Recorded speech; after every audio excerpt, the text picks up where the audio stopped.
All right, so Josie Wales is going on there. Now, I don't know if y'all seen this movie, but Josie Wales is, I wouldn't say an outlaw, even though the name of the movie is Outlaw Josie Wales, but certainly a gentleman who's not unused to fighting and killing.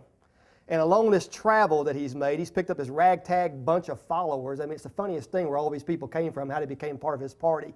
But they're in this mud hut, and they think they're about to get attacked by a superior force, right? And they've got 10 to 15 minutes to get ready to live or die. Okay, so that's the context.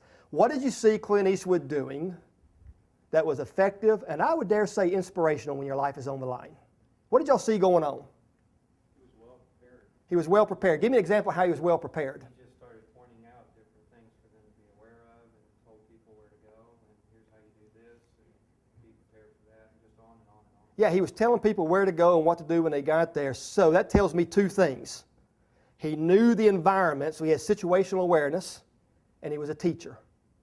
He was teaching, right? He was coaching, and that is in-the-moment coaching.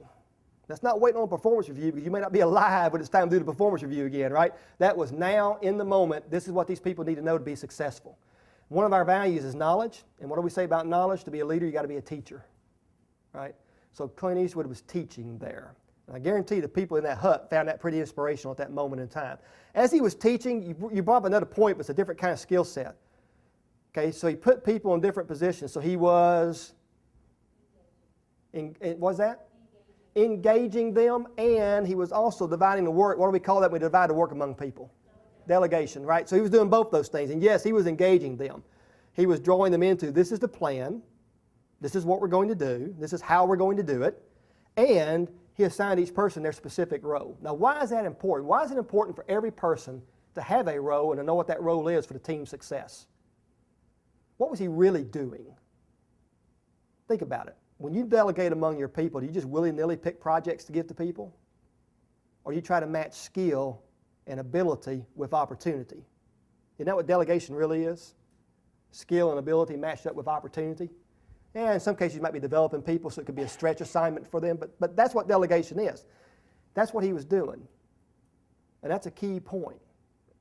Because, go back to Granny, and Granny was the one that, he was saying, he was showing how the slits work, and he was complimenting her deceased husband on how he built that hut, because it had slits you could fire up and down, left and right, okay? And Granny says, I'll be shooting out that door. And what did he ask Granny to do? He said, no, I need you loading, right? Remember, powder, ball, and cap, okay? Then he goes over to Laura Lee, the young blonde. He says, can you fire a rifle? And she says, I'll try.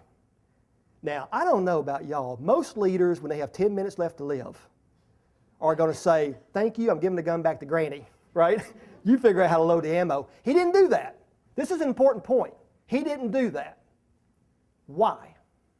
Why do you think he wanted Granny loading the ammo and Laura Lee shooting? What? It's a more important job. And do you think, could she have done it? Could Laura Lee have loaded that stuff? If she's not sure how to fire a rifle, I doubt she can load powder, ball, and cap.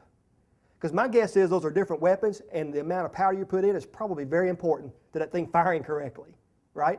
Granny has been around long enough, helped settle the West. She knows what each weapon needs for a powder charge. Laura Lee wouldn't have done that. Now, here's what Laura Lee can do. She may not hit anybody through those slits, but she can scare the dog out of them, right? Just by firing the weapon. That's good enough, okay? So he was putting people in the right positions for them to be the most successful they could be. And by giving each person a chance to be successful, what did that mean for the whole team? It's team success. They had a better chance of living in this case, right? By everybody playing a part. I mean, he was even teaching, delegating to the point he said, here's the one area we can't cover. Here's our weak spot as a team. We can't cover the back hallway. And they're going to get to it eventually. They know where our weak spot is.